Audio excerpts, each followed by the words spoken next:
Okay, in this lecture on value, utility, and price, I want to start by emphasizing a few things that Dr. Holtzman mentioned in his lecture last night. And the first thing is that as the Austrians conceive economics, economics begins with what is inside of us. It begins by reflective knowledge of what we know about human action because we are in fact human beings. And then from that beginning knowledge, it emanates outward to, let's say, empirical facts about human action like prices of things and patterns of production and business cycles and so on and so forth. And this process, as Dr. Holtzman mentioned, is all logically integrated. And so we begin with the fundamental principles, sort of reflective knowledge. We kind of unpack the meaning of human action, starting from these basic concepts, to see what is universally true about any and all action, what meaning we bring to it as human beings. And then we proceed to the more sophisticated, more complicated, more difficult aspects of human action, exchange and monetary prices, and as I mentioned, patterns of production and so on and so forth. And the key thing to keep in mind is it all has to be integrated, right? When we go to the higher, more complicated levels, it must be logically built upon the simple, more basic levels. This, again, you see lots of similarities, perhaps, especially in this lecture, of what you might have seen in other mainstream economics courses, demand and supply curves and determination of prices and so on and so forth. But a key aspect that distinguishes this Mengerian approach from the mainstream is this connectedness, this integration.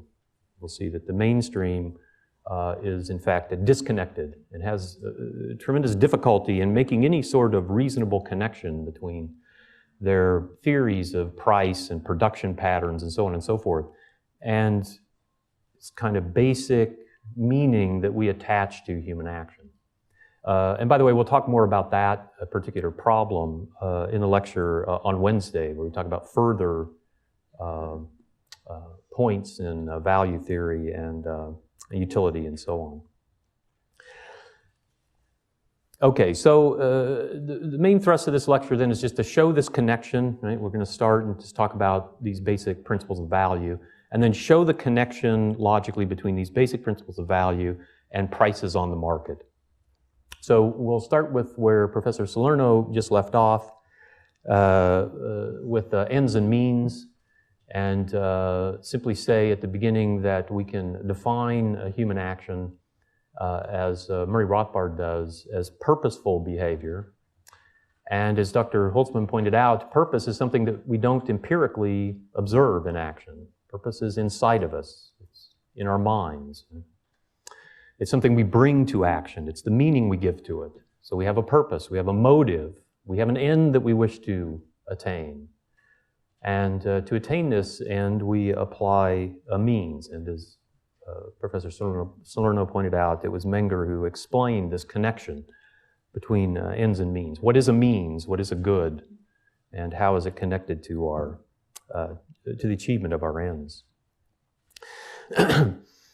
Okay, so from this point, we simply move directly on to some of the these basic foundational principles of value. And let's begin with this fact. And again, here we're just unpacking the basic meaning of action. We're thinking reflectively about what it means to act and some of these basic concepts that are built into human nature, we might say. And one of these is that, and again, Rothbard emphasizes this, one of these is that only individual persons act. So individual human beings are the agent of acting. There is no collective acting entity. And therefore, we cannot, when we start to talk about social valuing of things, where individual people value things in the social setting, we cannot presume a collective entity of valuing and acting. This would be inappropriate. We would not be able to logically derive this from what we know the nature of action is. Action is of the individual person.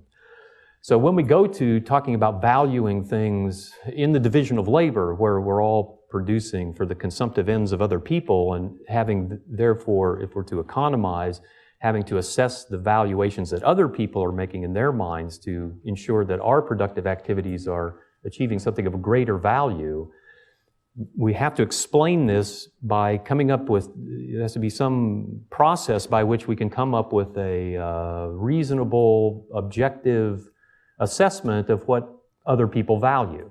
We can't just say, oh, society values this, such and such, and proceed on the fiction of some kind of collective evaluation. Now, another basic principle stems directly, Professor Salerno mentioned this, stems directly from the idea of scarcity. So scarcity we know is a fundamental principle of action, because if things, as he pointed out, if things are not scarce, if everything exists in superabundance, then, well, we don't need to act, right? We can engage in lots of activity, but we don't need to act, because under those conditions, we wouldn't be choosing. We wouldn't be valuing one thing relative to another, choosing the value of one thing, setting aside the value of another. We understand that this is part of action. We just contemplate our own action, and we see that choice is imposed upon us, so to speak, or is part of action because of the scarcity of things. So scarcity is fundamental principle of human existence. Despite what politicians say, it can't be overcome by any kind of subsidies or programs or institutional arrangements. The degree of scarcity of things can obviously change, but the fundamental existence of scarcity is bound up in the way things exist. Okay, so in every action we have to choose. Because of scarcity, we have more ends that we could pursue with a given means, that we have, and therefore when we act, we're choosing from among the competing ends. And the question is, well, how do we choose? And the answer we've already seen is we choose according to our purposes. Now, to have a name to refer to this, we call this valuation, or Ludwig von Mises calls this valuation. So we value the different courses of action that we could take with a given means. And we then compare the value of different courses of action, and we choose accordingly. So we choose that course of action with a given means that we prefer, as we say. So we come to this basic concept in economics of preference. Preference is the basis of choice in action, and preference is simply a comparison of the value of different courses of action. So we always choose in accordance with what we value more or what we prefer. Notice that in order to choose, all we need to be able to say in our minds is one course of action is better and another is not as good. All we have to do is establish a rank order of value. We do not, as Professor Salerno mentioned, we do not need to assign cardinal numbers. We do not need to treat or assume that the value is a substance in order to choose. We just have to say, this is better and this other alternative is not as good to me, and therefore I choose the better alternative. This is the idea of preference. It's an ordinal rank. Now notice again, if value is an ordinal rank, if we've demonstrated this just from our reflective knowledge about acting, then to certain things follow from this, right? To certain logical possibilities are ruled out by the ordinality of preferences. But before we go to those, let's just mention a few other things about preference. Preference exists in action. Preference is part of our action. Preference is bound up in action. Preference, as we said before, is just the valuing by which we choose and therefore act. So we cannot conceive of preference as separate from action. This, again, is sometimes done by the mainstream. Paul Samuelson famously postulated the idea of revealed preference, where we have some sort of preference ordering on, that we could put out on a blackboard or something, and then we must, over time, act in accordance with this scale of values. That's not what Austrians mean by preference. A preference is not separate from action. It's not that we sit down on Monday and we write out a bunch of things that we're going to do during the week and then we're forced on Wednesday to do that regardless of how we're valuing things on Wednesday. No. Preference is just what we're valuing in our minds when we choose and act. So it's bound up in our action. And for this reason, Rothbard points out that our preferences are demonstrated by our action. Joe Salerno mentioned this, right? You're all here, and so you're demonstrating that you're preferring this particular end to other alternatives that you might be pursuing with your labor and so on. So this is the key to how we know something about other people's preferences. Other people will demonstrate their preferences to us by their action. So entrepreneurs in the market then can obviously know something about our preferences as consumers when they see the pattern of our demands. And this is the manner in which, or at least the necessary condition by which, these entrepreneurs are able to economize their production decisions, achieving higher valued as opposed to lesser valued production processes. Okay, then we want to add two more points really about value itself, and these have been touched upon, but we can elaborate a bit. One is the subjectivity of value. Now, what Menger and the Austrians mean by the subjectivity of value is just that value is in our minds. Value exists only in our minds. It's a state of mind. And therefore, it has no extensive property. Nothing about value exists outside of our mind. And if it lacks an extensive property, then it obviously is not subject to any measurement, because we cannot define a unit of subjective value. And again, as Joe pointed out, if I say I get a util of satisfaction from delivering this lecture, then this is just a nonsense statement, because you cannot understand objectively what a util of value would be to me. Why? Because I can't take it outside of my mind so that you can experience it in some objective way. There's no objective property that you can experience yourself and say, like there would be, let's say, with a foot or a mile, where we can both objectively see it because it exists outside of our minds and agree that this distance is a foot, and that distance is a mile, or this color is blue and that color is red, and so on. So this is what Austrians mean by the subjectivity of value. And the implications, again, are that value is not subject to measurement. So there are no units of value. Therefore, there are no arithmetic operations that we can perform with value. Right? That follows directly. We cannot add up value. We cannot subtract one value from another. We cannot interpersonally compare value from one person to another, because we don't have a common unit in which our different values could be put. These are the implications of the subjectivity of value. And you see again that the mainstream is sort of ambivalent about this, right? They kind of want to have their subjective cake and they want to eat the cardinal cake too. They want to have it both ways, right? They like the idea.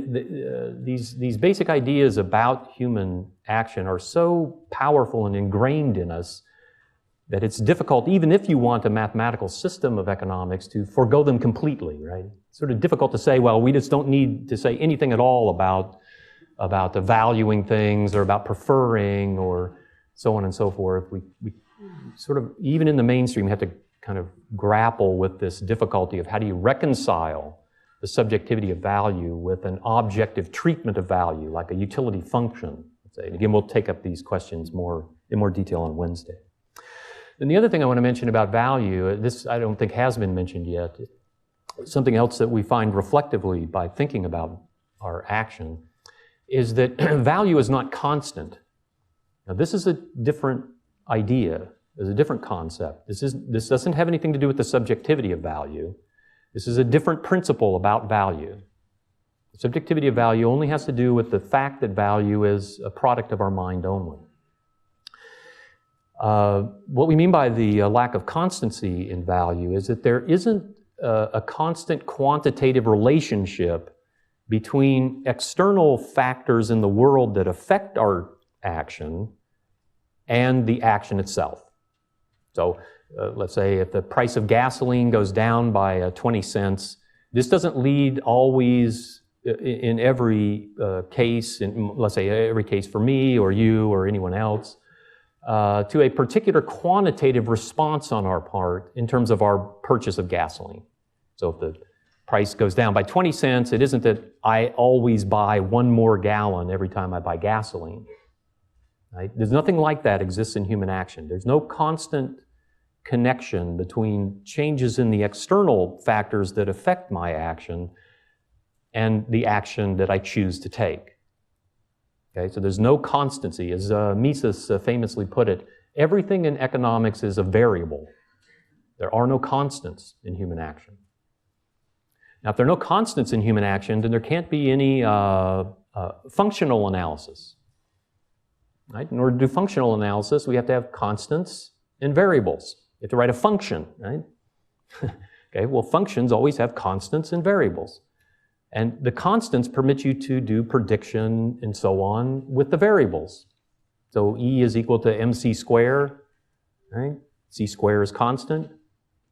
And so we can, with a given energy, we can say what the mass would be, or vice versa. A given mass, okay, the energy converts in this fashion. So nothing like that can be done with utility, or with human action in general. Right? No demand functions. These don't exist. Why? Because every external effect, or every external cause, every external happening that occurs that influences the way I choose to act is assessed through my mind. I assess it, and then I choose to act accordingly. It isn't some sort of mechanical connection between the external factor, the price of a good, and my action. All of this passes through the mind. Right? The mind is judging everything in accordance with the suitability of action in attainment of the ends. Okay, now let me just mention, again, as for those of you who are maybe a bit more advanced on this, what we'll talk about on Wednesday are the two ways in which the mainstream economists try to get around these restrictions on theorizing that stem from the logic of human action as we presented it, to try to establish some sort of mathematical treatment of economics.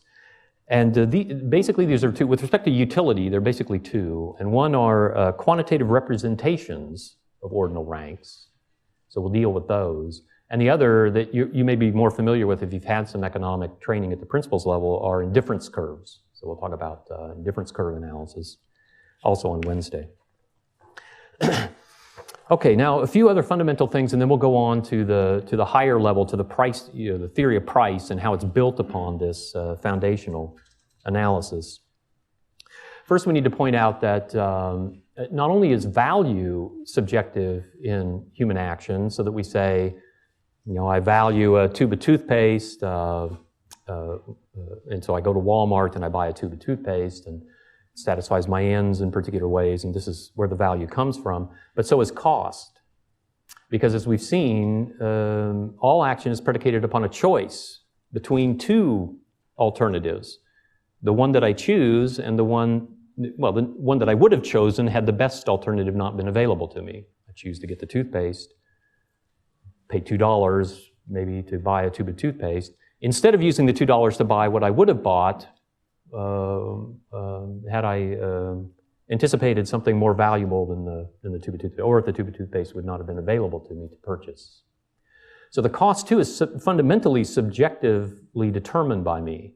There's no necessary objective cost that's imposed upon my action. I assess it mentally. I say, I buy the tube of toothpaste instead of a new notebook, and I subjectively value that notebook less than the tube of toothpaste.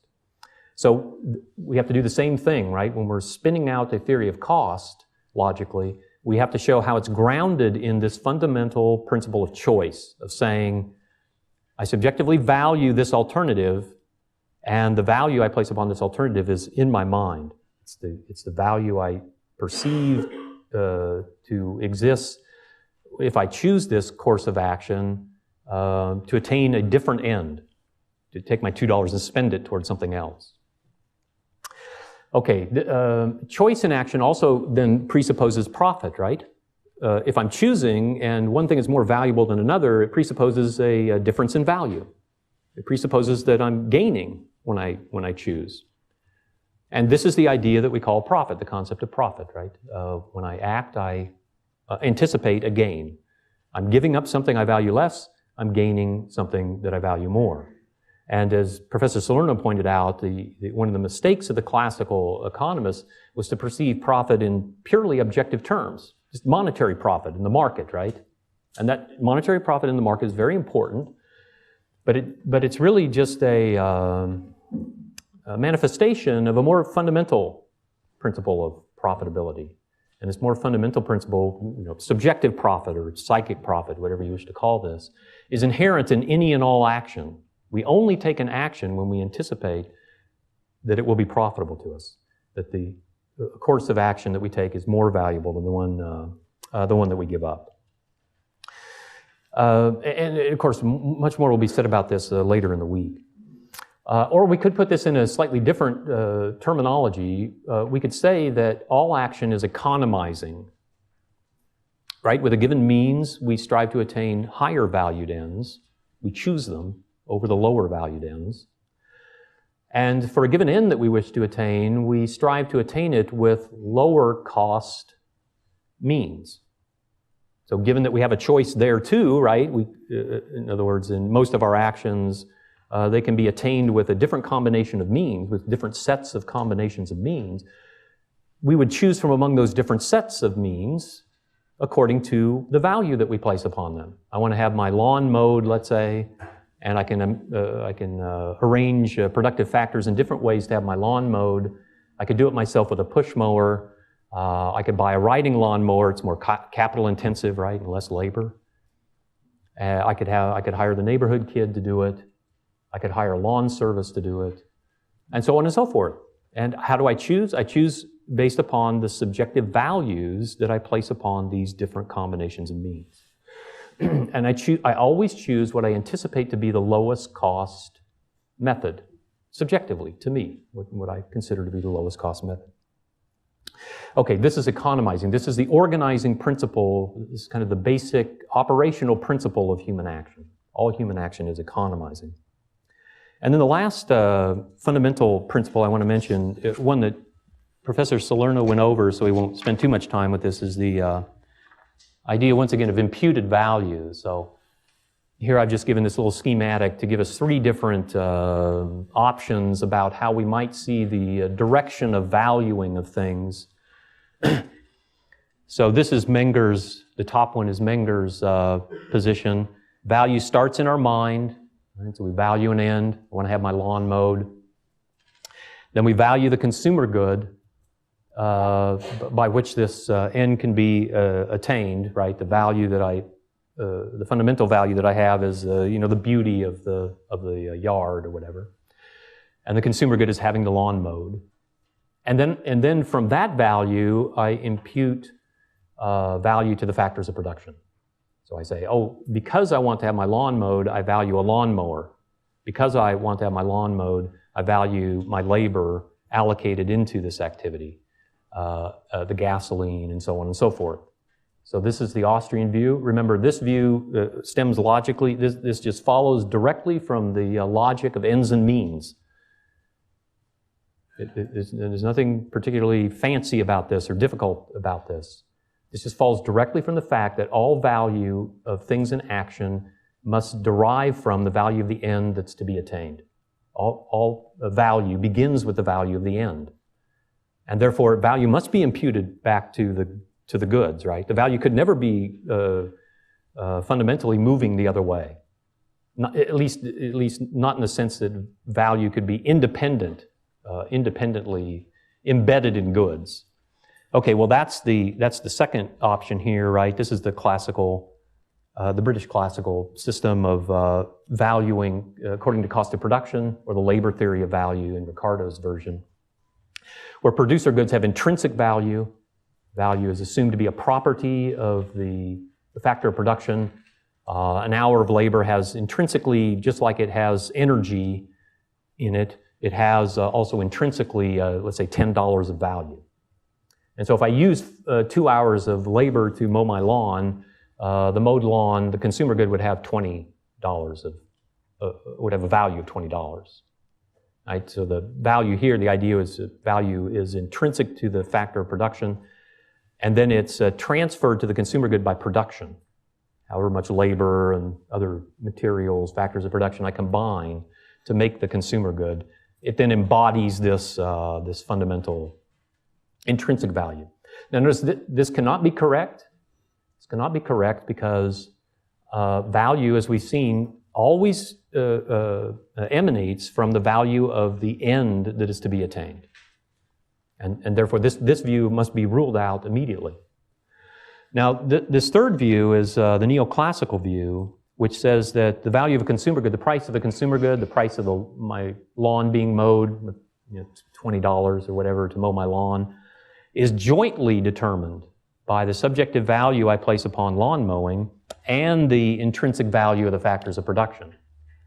But you'll notice again that this is no better, right? This doesn't pass the first test of logic from Menger's position, which is that all value emanates from or begins with the value of the end that is to be attained. There cannot be any value in human action that doesn't come somehow from the value of the end to be attained. Because all uses of means are in human action are designed to do nothing but attain ends. And therefore their value must be in accordance with this, right? How could it be otherwise? How could there be some sort of independent value separate from the end that I'm attaining that imposes itself upon my mind, forces itself upon my mind to recognize that isn't related to the value of my end? No, I would reject that. I would choose against that, right? I would say, if the neighborhood kid came to me and said, look, my labor is intrinsically worth $50 an hour, I would just say, okay, fine, go find some, go apply it somewhere else and let it find its intrinsic value in my neighbor's yard or something. But not mine. I would choose against this, okay? So this simply doesn't work. Now again, when we get to there's a more complicated step in this, right, that we wish to get to later. We won't develop it in this lecture, but it's precisely how does value get imputed to these producer goods, right? That's an interesting question. And here's another instance where understanding the fundamental structure by which we bring meaning, the sort of conceptual structure by which we bring meaning to human action, is essential for reasoning correctly about complicated aspects of acting. Right? Because what the mainstream does in order to justify this mutually determined process, what Alfred Marshall did to justify this, is take this kind of superficial businessman's view. Right? He said, hey, look, if I'm a businessman and I'm running a lawn care service, these prices that I pay for the factors of production, wages and gas prices and so on, are outside my control, right? They're just given to me by the market. There's no valuing here. They're just objective features of the world that I have to conform my actions to. That's a very superficial position to take, right? The question is, where do those prices come from? Where does the price of labor? Is it really just a feature of the world, like the energy of labor or the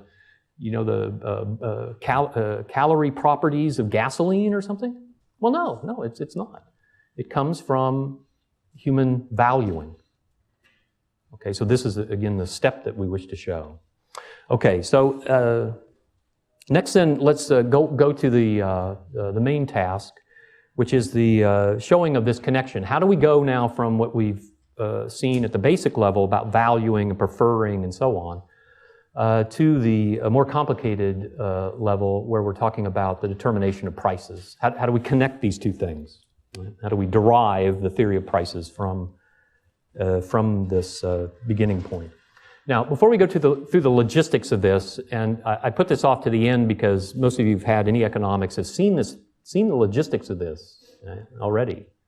As I mentioned, the mainstream presents something very similar, looks very similar, especially at the principles level, to what we do. Why? Because you understand it, right? Because it seems perfectly reasonable and logical to argue this way. We value certain things as an end, ends that we have, and then we perceive that there are certain means by which these ends can be attained. So I'm hungry, I want a ham sandwich, so I'm willing to buy the ham sandwich, I pay a certain price, and price is formed by the interplay of supply and demand. All right, so we're more concerned with kind of this fundamental, unseen meaning that we bring to this process, and not so much the kind of superficial logistics of how it works. Okay, so let me provide you with just an overview. This is the context within which price theory, as developed by Menger and Mises and Rothbard, is placed.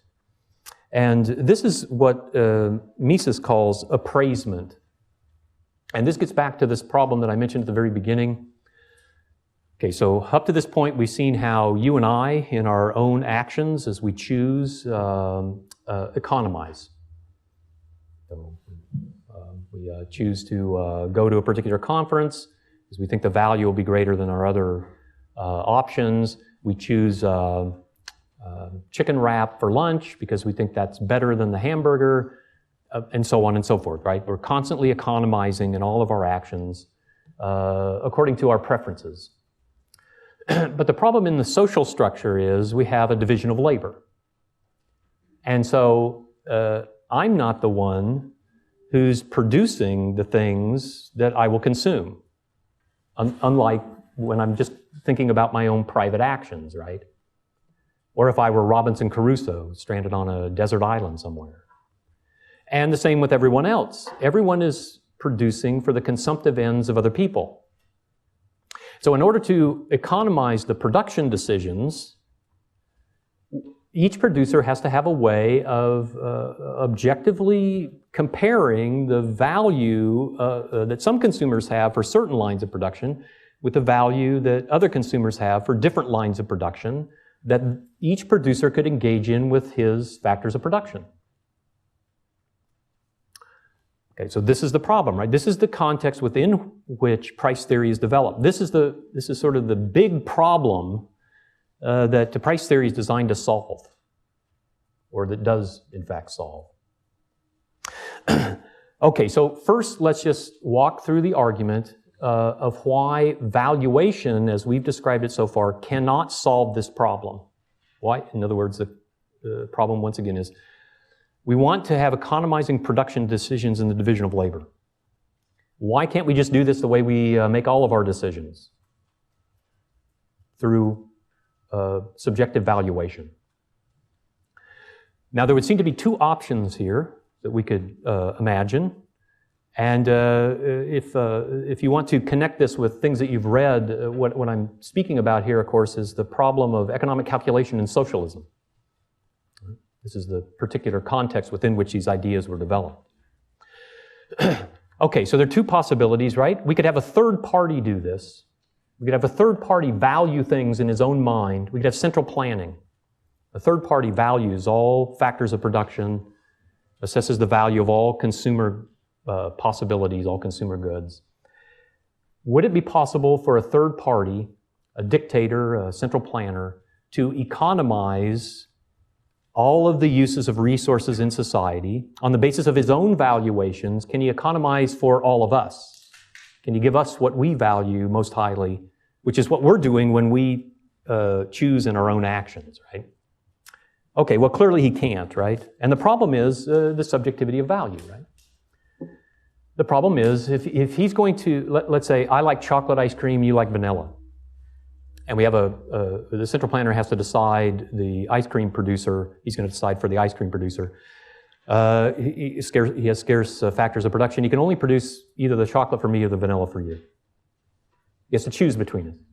Well, if he's going to choose on the basis of, objectively on the basis of my value being greater or less than your value, he would have to be able to rank order in his own mind our valuations. You would have, okay, well, surely he can't do this. My valuation is locked in my mind, your valuation is locked in your mind. So there isn't any way for a third party to come up with a social scale of valuations. By the way, politicians claim to be able to do this all the time, right?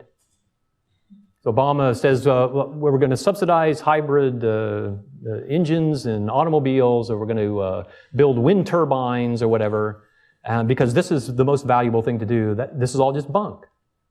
That's all just nonsense. These are nonsense statements. Politicians are in no position to weigh the subjective values of different people in their minds, right? They're not able to say, if we transfer the resources away from other uses into building windmills, that the value that's created there is greater or less than the value that's given up over there by these consumers who have resources transferred away from them. They can't tell that subjectively, right? No one can. This is inherent in the subjectivity of value. Now, the only other way to do this would be to cut out the central planner and we just do it by plebiscite, right? We just do it by vote, democracy. We just at least I can experience my own valuations and you can experience yours. And maybe we can just set them against each other and negotiate who has the higher valuation. But again, you see that's completely impossible, right? It's totally impossible.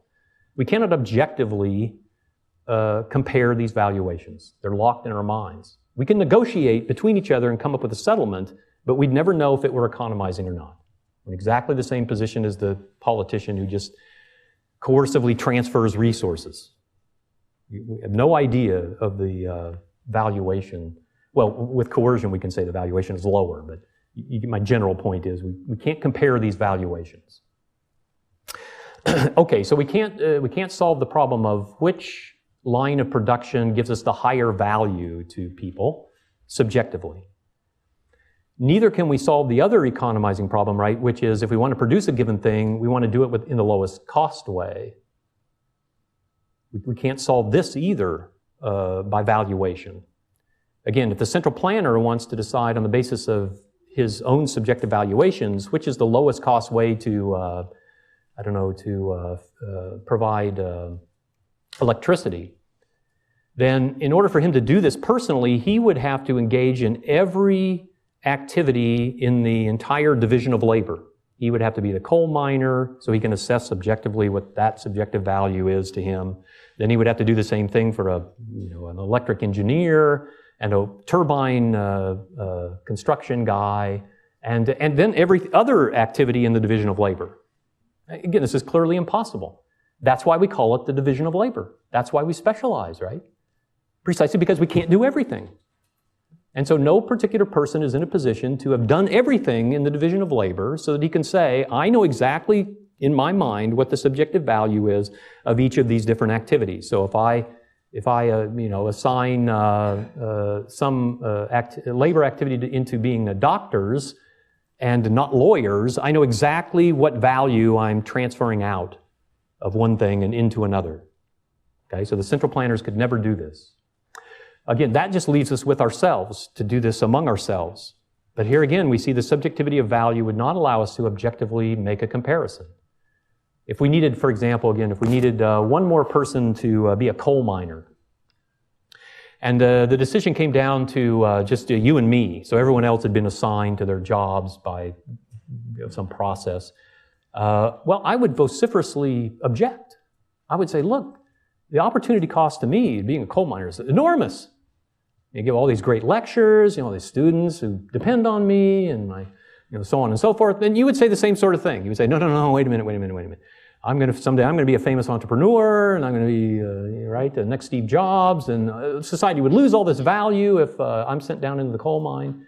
No, we can't. Right? We can't subjectively make these comparisons. This is we would get nowhere. We could make a decision, but it wouldn't be objective, right? It would just be somehow we compromise. You'd bribe me or something, but this would not be objectively comparing the values. So, as you know, if you've read this literature, right, what Mises famously offers as a solution to this is pricing. So, if we have prices determined by our free exchange of things, free trade, where we're demonstrating our preferences for things against money, all in the common standard of money, then we can, in fact, objectively say when one person values something relative to money more than another person. Right? So if I buy a chocolate ice cream cone and I pay $5 for the chocolate ice cream cone, and you are also in the ice cream store and you see I'm getting this chocolate ice cream cone for $5 and you decide not to buy it, you walk out, then we know objectively that I value ice cream relative to money more than you do. We don't know what subjective value I get on it, right? But we do know something objective now. And this is sufficient for economizing decisions to be made. Right? It's not everything that we'd like to know about valuing, but it's sufficient. So now we can economize. Producers can economize their decisions on the basis of what Mises again called appraisement. Appraisement is the calculation of monetary sums, in particular net income from production, right? Revenues, monetary revenues minus monetary costs, and net worth, asset values minus liability values. So operational decisions about the use of resources can be made efficiently or in an economizing way on the basis of net income. You tell what sort of computers to make, who to buy the inputs from, who to hire, so on and so forth, to keep costs down in these different lines of production. And then capital investment decisions can be efficiently made on the basis of net worth. So each entrepreneur, each capitalist entrepreneur can know if I invest in this line of activity, if I invest in, let's say, netbooks, my capital will be worth this amount, and that amount of capital is greater than if I invest in this line where it's, let's say, batteries for hybrid cars. Right? So the whole capital structure now can be, in the division of labor, can be extended indefinitely through the use of economic calculation. Okay, so again, as I mentioned, we're not, this is topics that you'll take up in detail later, and here we just want to show the very beginning of this. And of course, not only dwell upon the very first step of this. We want to look at the logistics of this first part. So this is a schematic for showing how preferences undergird all prices that develop in the economy, whether they're the prices of consumer goods or producer goods. And the consequences of this, right? The economic calculation consequences of this. So we start with preferences up here, and maybe I should add that when we say that everything starts with preferences, we're not making the claim that somehow preferences exist in a vacuum. We're not saying that. In fact, again, this is a mainstream view, that preferences can, as I said before, can sort of be written out on the blackboard without paying attention to the situation of acting at all. They're sort of abstract over here. No. For Menger and the Austrians, preferences are in the conditions of action itself. Right? It's in the particular circumstances of particular actions that people form preferences. So all the particular objective facts that surround this action are also being taken account of by this person in his preferences. So we're not leaving that out, right? We're not saying that the objective features of reality don't count for anything. We're just saying that they count only through the judgment of the human mind. The way in which they count is a judgment of our mind. And in certain circumstances, we might ignore these objective conditions, paying attention to the price of something when we go into Walmart and buy it. And then in other cases, it may be very important to us. Right? We judge that. Okay, so that's what I mean when I start with preferences. I'm not saying that there isn't anything else, just the preferences are a controlling factor. The preferences are what are determining the outcome. They're what determine demand and supply. So from preferences, we get both supply and demand. This is the step that we wish to show. We'll show the logistics of this in just a minute. That'll be our next step. And then how prices come from that. So that's all we want to show logistically about price theory.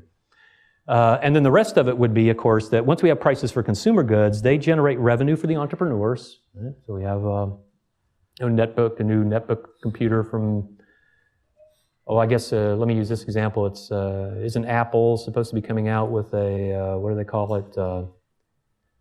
What's a kind of computer you can write? Tablet computer. Didn't know that, since I have a tablet computer. You can write on, right? Take notes on, and then it transfers it into the Word programs and so on. Well, okay, so anyway, they're going to come out with this, and they'll sell it for a certain price, right? And they'll generate certain revenue from consumer purchases. Right? This is the revenue side, and then the prices of consumer goods are costs for us, right? When we buy these things.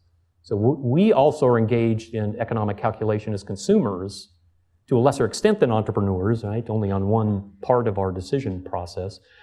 We use the objective prices to assess the opportunity cost of our purchases. So if I buy one of these tablet Apple computers and it's $800, then I can economize that purchase because I know the prices of all the other things that I could buy in the economy.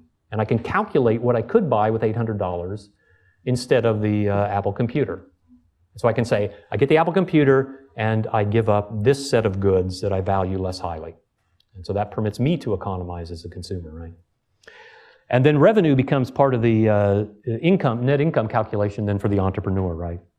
And as Joe Salerno was explaining briefly, revenues then determine demand for the producer goods, not independent of the objective physical features of production, but with them, right? With them.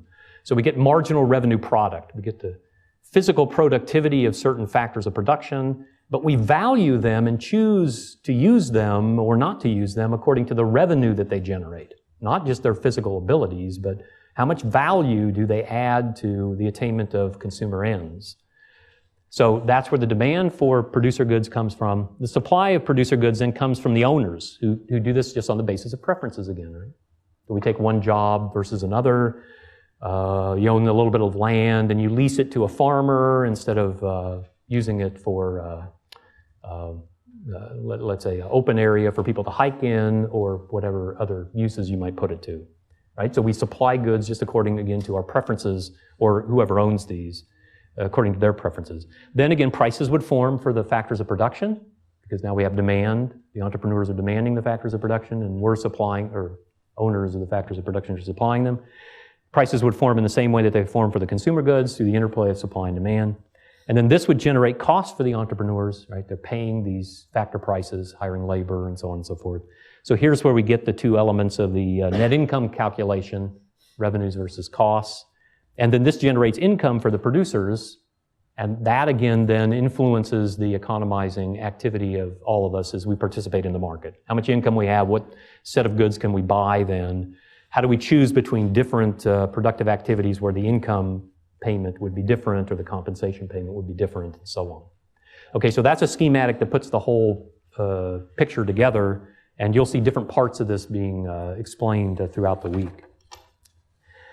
Okay, so now let's get to the logistics of the, again, as I mentioned, just this first part, this is the easiest part, right? We just take, preferences for consumer goods of buyers and sellers, put them together and see how a price emerges from this process.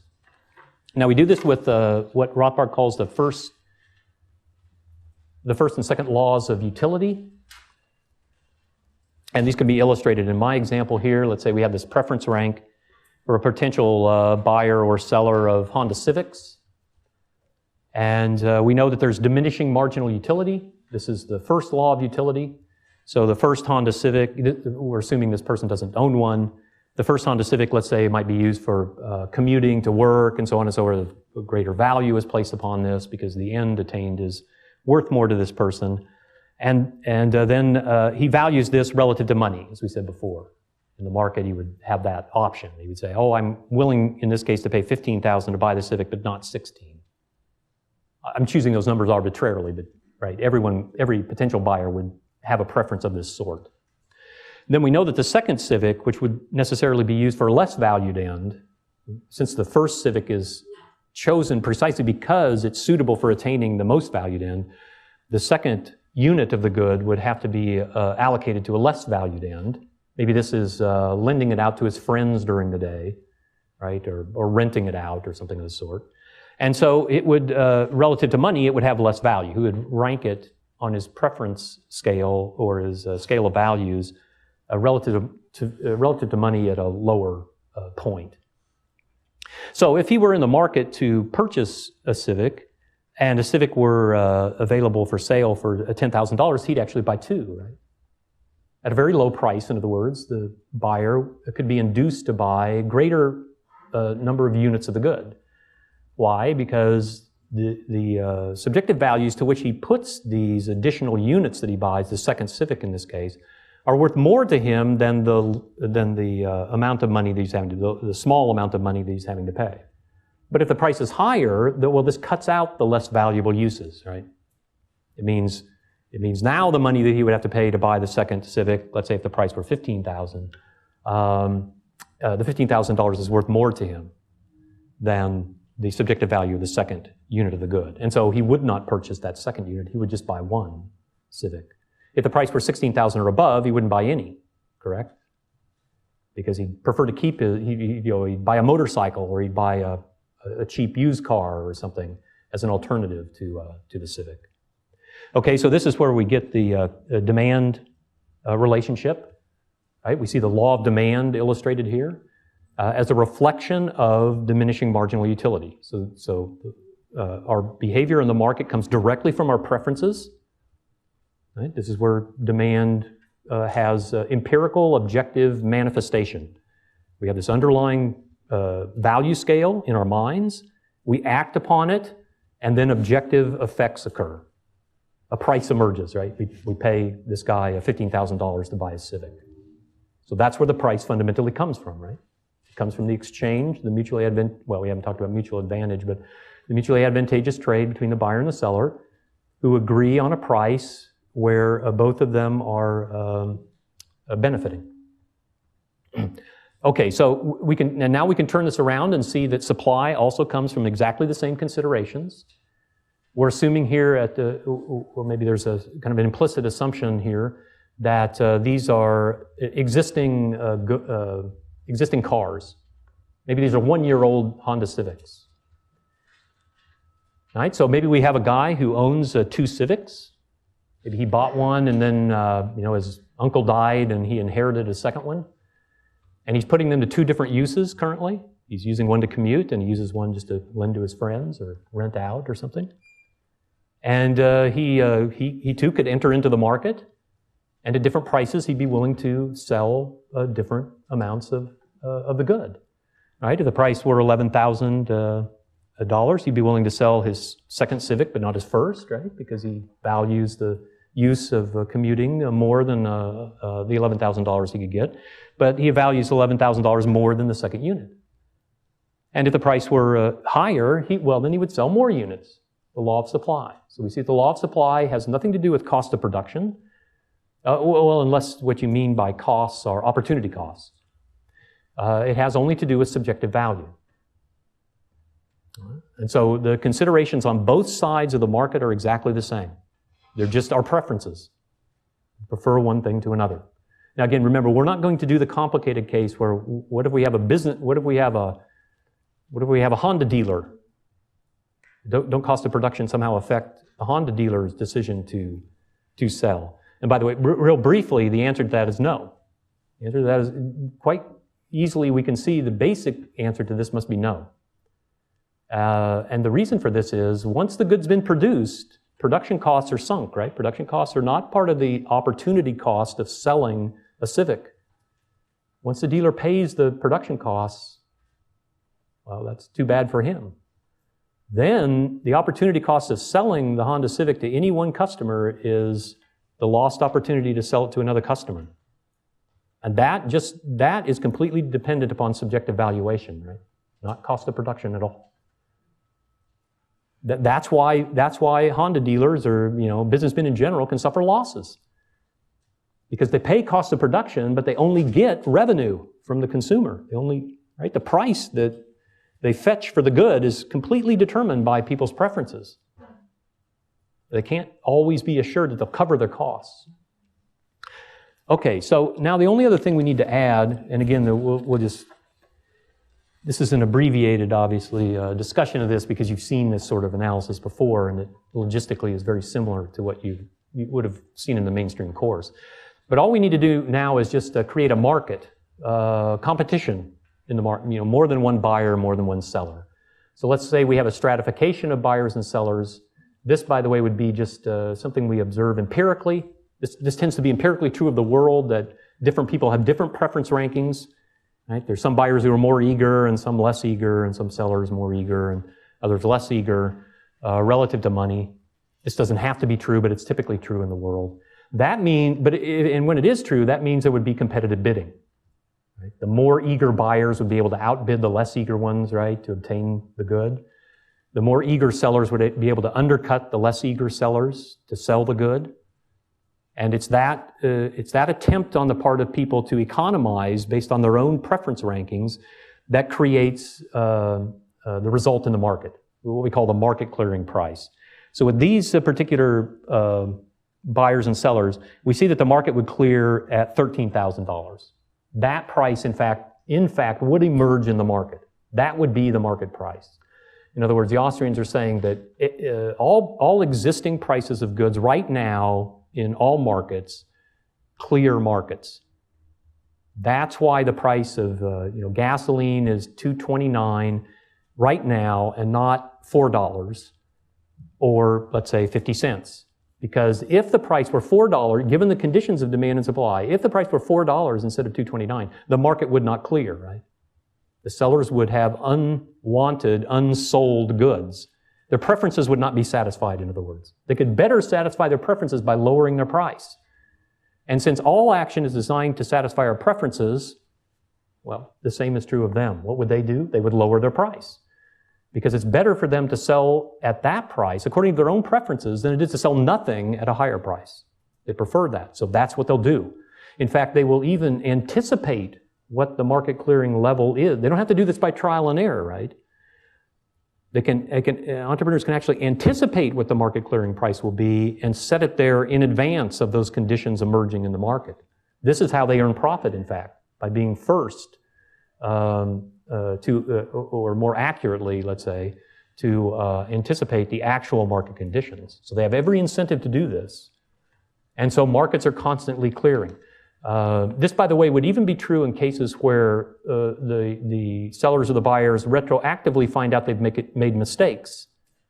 Let's say retroactively they find out that they've priced their good too high. This still doesn't contradict what we're claiming here, that at the moment when a seller is asking a price at which maybe he can't actually sell the good, as it turns out, he still thinks that, in an ex ante sense, he still thinks that's the preferable price. Right? He's setting it there because that's what he anticipates will, in fact, best satisfy his preferences. And as soon as he doesn't realize his end, what he does is then adjust his action to that fact. So you can see then, the last thing I'll just mention here, even though that this logistics of this looks very similar to what you would see in a mainstream course, we could draw the supply and demand curves, right, and get the picture and what have you. The underlying claims are actually much different here. And again, we'll go into this more on Wednesday, but just one thing to point out that you can see right away. The Mengerian analysis is about explaining the factors behind the actual prices of goods in markets as they exist.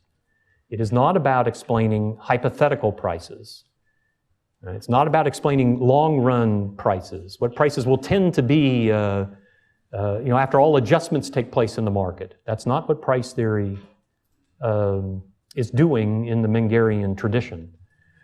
The reason why price theory is dwelling upon this examination of what determines the actual prices of things, as I mentioned before, is because actual prices are what people use to economize. Actual prices are what we're using right now to make economizing decisions. What entrepreneurs are using right now to say, this is what I think I should be producing to sell 6 months from now. It's the actual array of prices that they begin with.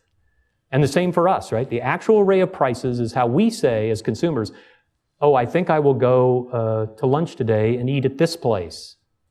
Or I think I will buy this car next month. Or this set of clothes, and so on and so forth. Okay, so at that point, I'll stop. And again, many of these topics will be taken up later in the week, so you'll have plenty of opportunity to see the analysis. Yeah. Thank you.